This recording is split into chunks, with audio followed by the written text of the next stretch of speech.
I'd like to share my story because I was one of them guys that sadly thought I found a girl that was different from the rest, and stupidly thought I could save her.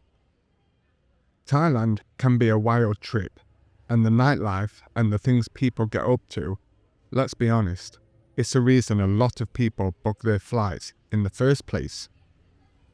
I don't really need to go into what can happen there.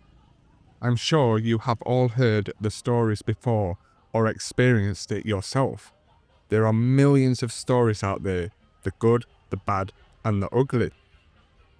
The thing is, with these stories, we only hear the guy's side of it. How he was scammed and led to believe he was in a relationship. Most of the time, it's not even a scam. The men should know what is really going on. We never hear the side from the woman who is actually living this life. We don't know anything about what she has been through or what goes on in her life outside of the bar. When guys go to Thailand for a holiday, specifically for the nightlife and the women, it's not like we stop and think about what these women go through and what has led them to this type of work. Most guys that go for a 2-week holiday and meet a girl there, they just want to have fun. It's just a big game for them and an adventure, something to talk about when he gets back home. But for the women, their world and life are completely different. When he goes home, he carries on with his life, but she has to go back to the bar and rinse and repeat. Let's face it, when most of us leave Thailand, we don't keep in touch with the women we have met there, and it never crosses our mind about what they are doing with their life. Even guys that actually live in Thailand and have a regular girl they see, rarely do they know much about her life outside of their meetups and drinking in the bar together. They might think they know all about her, but really they don't. They have no idea about the struggles or why she is doing this line of work. For them, it's just some girl they meet up with at the weekend, spend a bit of money on them, have a good time, and then see each other again the weekend after. I am not ashamed to say I have spent many years in this scene, been a bar goer for a long time, and became friends, and more, with quite a few of the bar girls.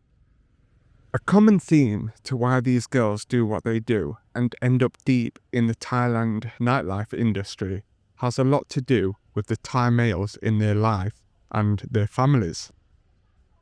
If you talk to any of these girls, 90% of them will tell you that they are from Isan, had a kid with the first boyfriend they had, he walked out on them and left her with the responsibility of being a single mother.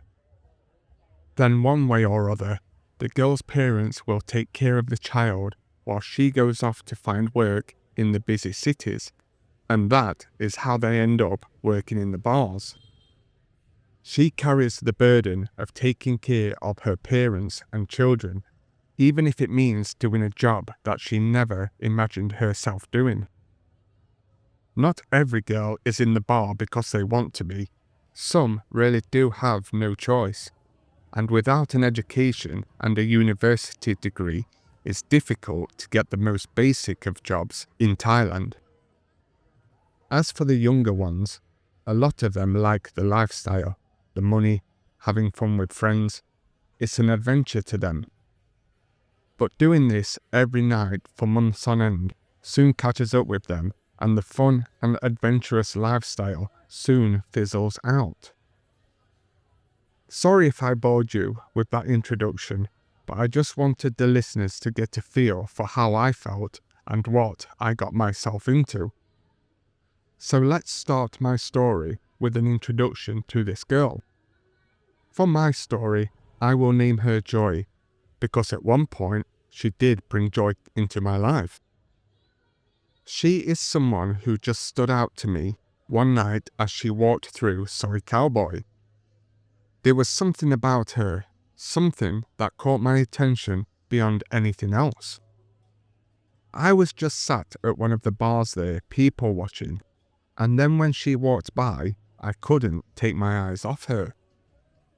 On the surface, she looked like she belonged there. She knew how to play the role and how to carry herself the way so many others do. We made eye contact and I signalled her over. I asked, "Do I know you from somewhere?" Obviously I didn't know her, but I just wanted to break the ice. I invited her in for a drink, but she said she was going to work at a bar at the end of Soy Cowboy.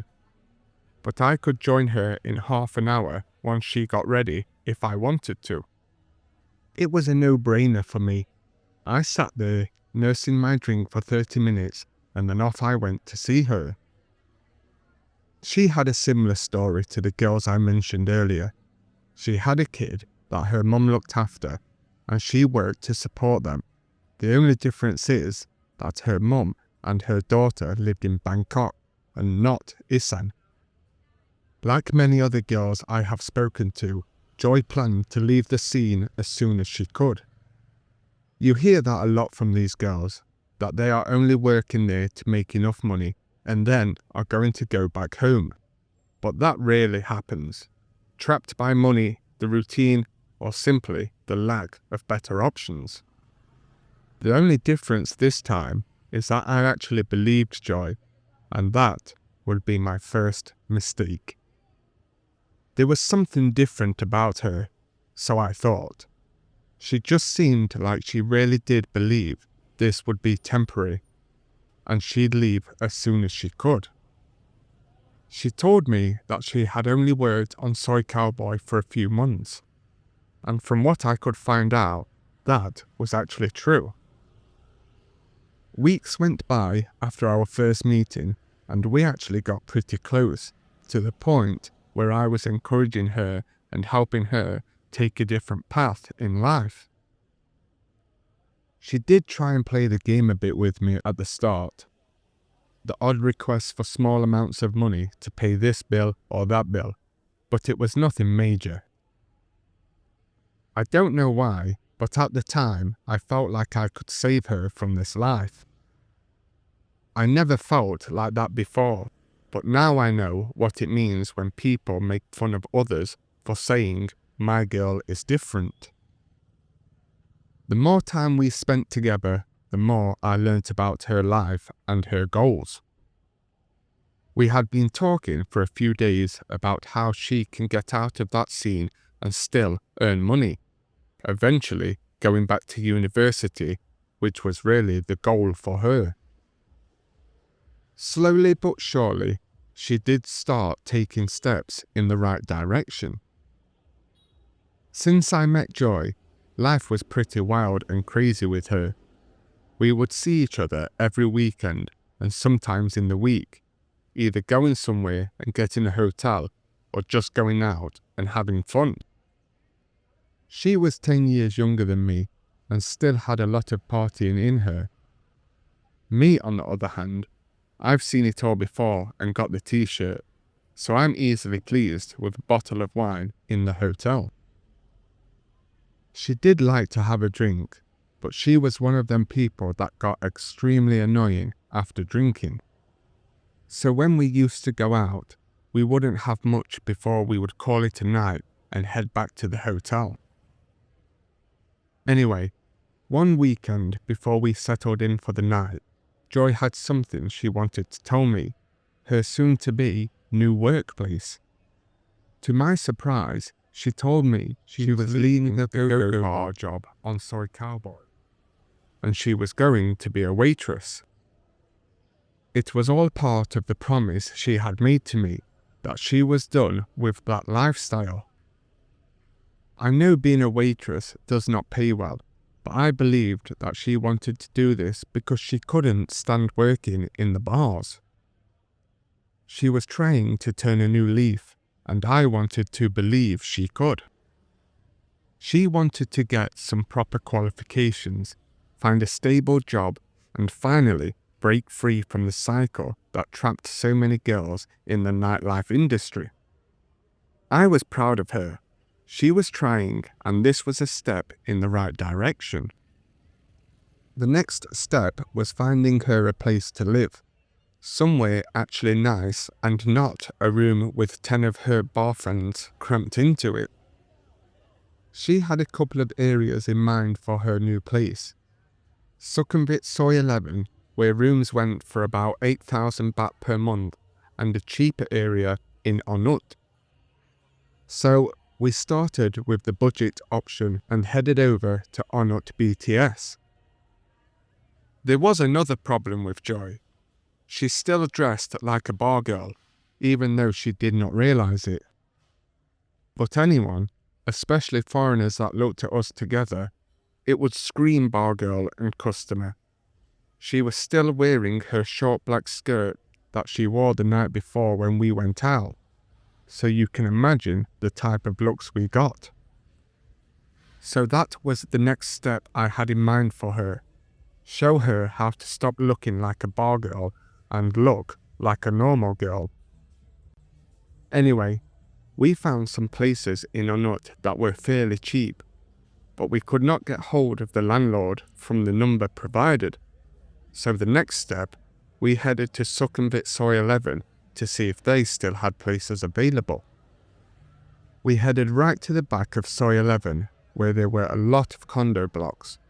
We found one being advertised for 8,000 baht per month. Nice looking place and a decent area. The problem was, it was only about 10 in the morning and the landlord wouldn't be around until 4 p.m. and we did not really want to be waiting around. So we decided to leave, and while walking back, one of Joy's friends called her. Joy told her we were looking for apartments, and her friend suggested a place that she knew. Apparently, this place was nearby where she could get a room immediately. No waiting around and no hassle. That sounded promising, and it was close to Soy 11, so still in a solid location. When we got there, the landlady was waiting for us, which was a good sign straight away, and she spoke fluent English, which is always a plus. She's shown us around the room, and even though they were not up to my westernized standards, they were still pretty decent, especially for a single Thai girl. The rooms came with Wi-Fi and cable TV at only 5,000 baht a month, which was a bargain and very much in Joy's price range. Even though I thought the rooms were pretty decent for a Thai, Joy had the final say, and luckily, she preferred this place to the rest. She liked that it looked clean and fresh from the outside, so we told the landlady we'd be back to finalize everything. Now the job of finding her a place was done, it was time for the next step in our relationship, or whatever you want to call this. I did not really class it as a relationship yet, but I guess we were more than friends at this point. Joy had been telling me for a few days that she wanted me to meet her daughter, but she was pretty ashamed of where her daughter and her mother lived. She told me that where she used to live with her mother was a very poor area and never wanted to take me there. She thought that if I saw the state of the place, I would run a mile. So off we went to meet her daughter. Bear in mind, this is the first time I would be meeting any of her family. Her little girl was staying with Joy's mother and much younger sister. Joy had been living in Bangkok with her mother for the past 7 years, but things had gone south between them when she started working in a bar. Her mother didn't really approve, and after one too many arguments, Joy decided she needed to find her own place.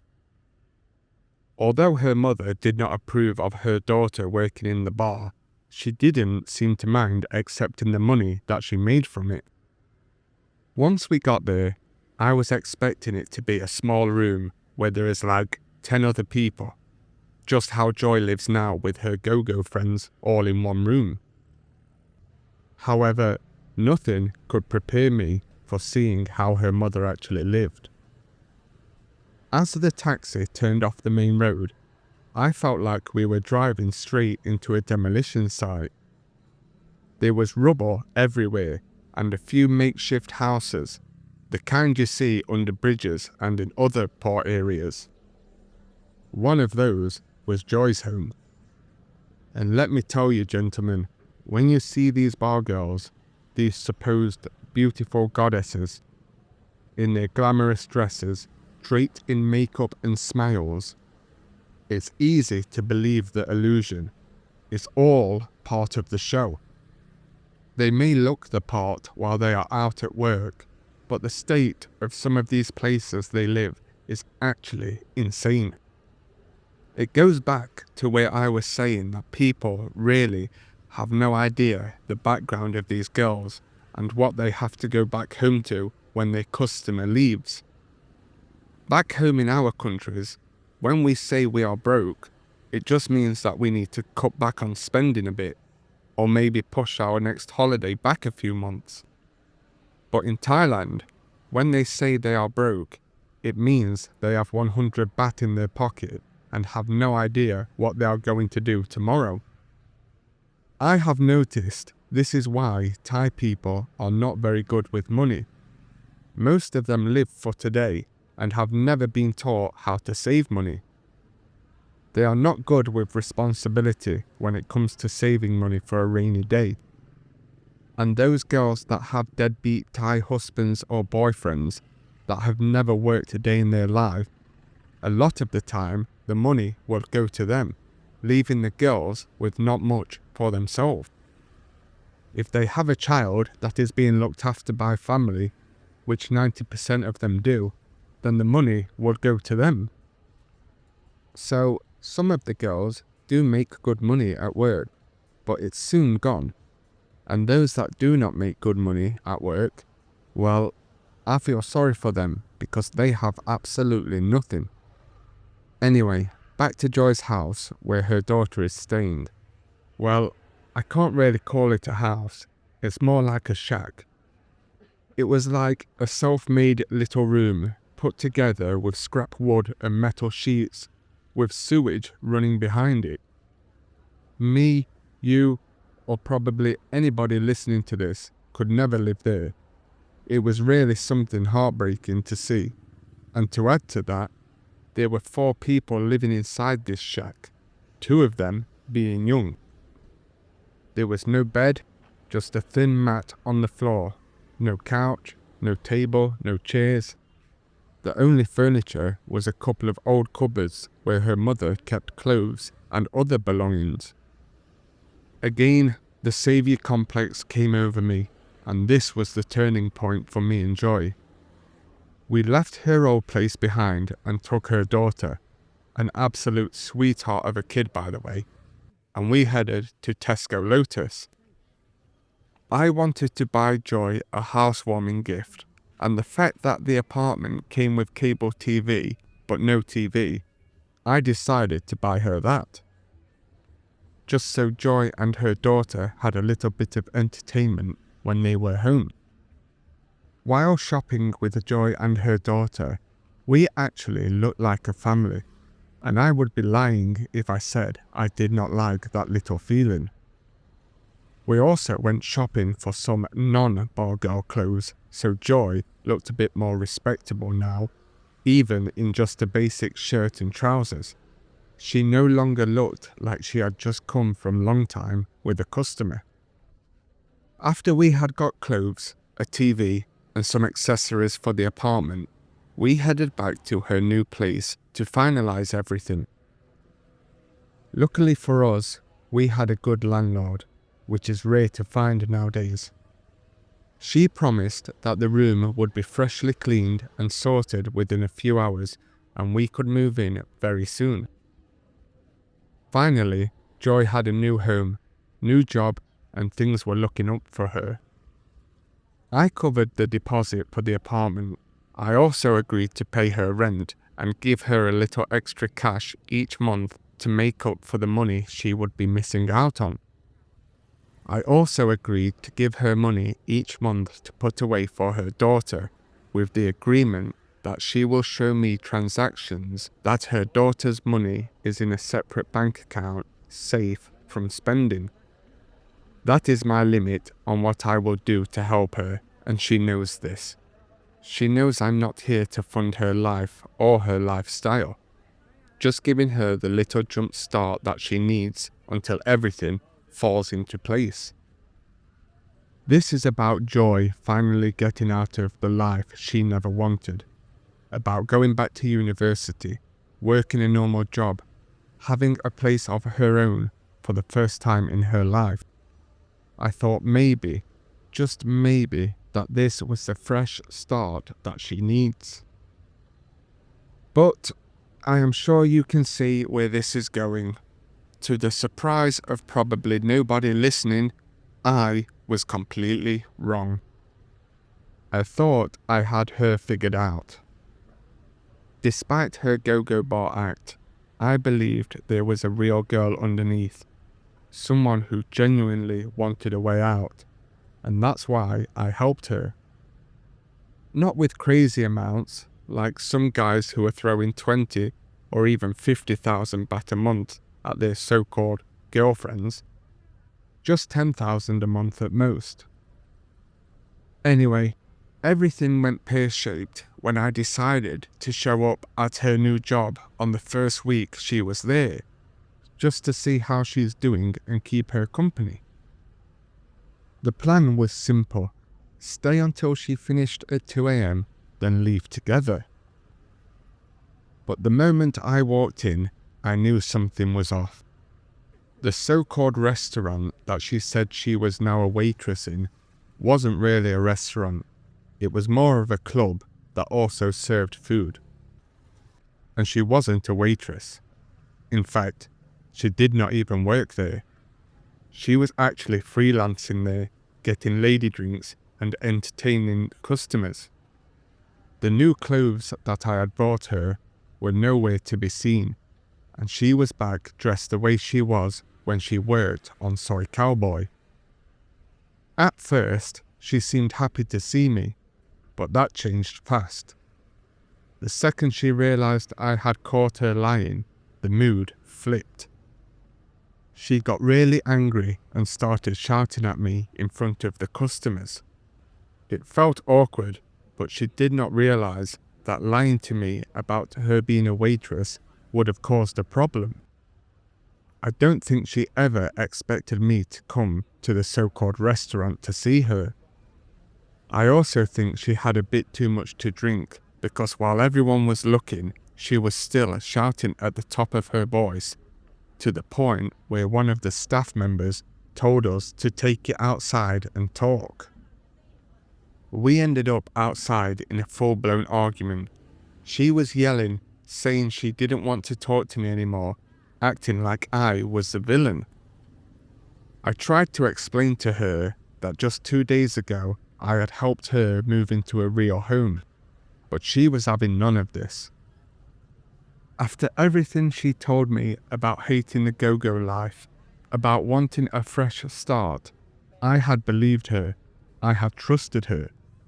I had paid a 20,000 baht deposit on her new place, got her a new TV and accessories, even offered to give her and her daughter money each month to keep them afloat, and this is how she repays me.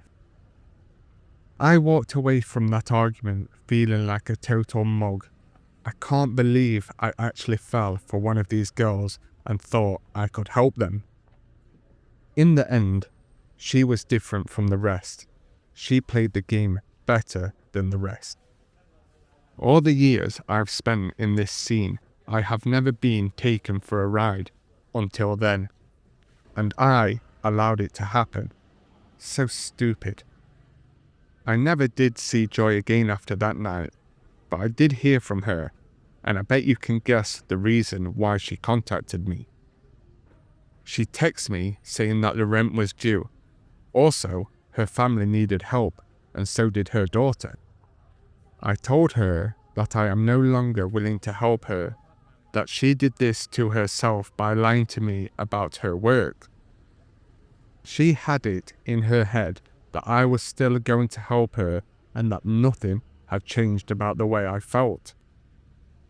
Once I told her that I am done with her and helping, that's when the insults started coming at me. I was the worst man on the planet according to her. Just used her and never liked her, even though I was the one that helped her. As rent day got closer, her mood suddenly shifted and she started being sweet again, looking for forgiveness.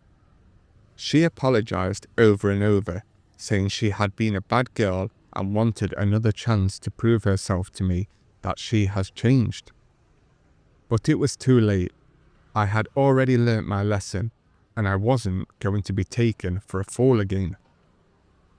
When begging for another chance and pouring her heart out to me did not work, she went on to plan B. She told me she had stopped freelancing and actually got a job at the mall. She claimed she is done with bar work completely and is changing her life. I mean, this is all I was trying to do for her, give her a better life, but she threw it right back in my face. I wasn't being caught out for a second time, so I told her straight, if I actually see you working at the store, then maybe I could help you and your family out. But as you have already probably guessed, there was no new job. There was no mall. It was all just another trick to get me to support her. When she realized that she could not fool me for a second time, she sent me one last message detailing how bad I am. She trashed me and insulted me. The message was just full of bitterness and anger. That was it for me. No more trying to help her anymore. I learnt my lesson, albeit the hard way, but still a lesson learnt. Looking back, I should have cut ties the second I caught her freelancing, but I wanted her to understand what she had thrown away. I wanted her to see that she had a chance to be cared for, to have half her expenses covered, and to have a real shot at a better life. But that wasn't what she wanted. She wanted me to cover everything. It was a disappointing end, but hardly a surprising one. So, there it is, guys. My little story of thinking a bar girl is different and trying to be the savior in her life. So, if you think your girl is different, I'd really consider thinking again.